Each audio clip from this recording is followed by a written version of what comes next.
வளமும் நலமும் பெற்று சீரும் சிறப்போடு வாழணும்னு சொல்லி எல்லாம் வல்ல அந்த இறைவனை அண்ணாமலையாரையும் உண்ணாமலையாரை நாங்கள் வேண்டிக்கிறோம். நமச்சிவாயம்.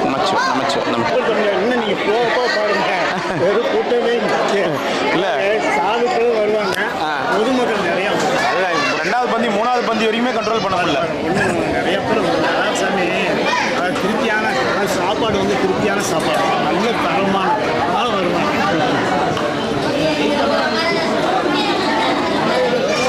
வாங்க வாங்க, கொஞ்சம் வெயிட் பண்ணுங்க. ரெண்டாவது பந்தி ஃபுல் ஆயிடுச்சு, வெயிட் பண்ணுங்க. திரும்ப வாங்க சாமி, நம்ம தாடியெல்லாம் எடுத்துட்டு இருக்கிறீங்க.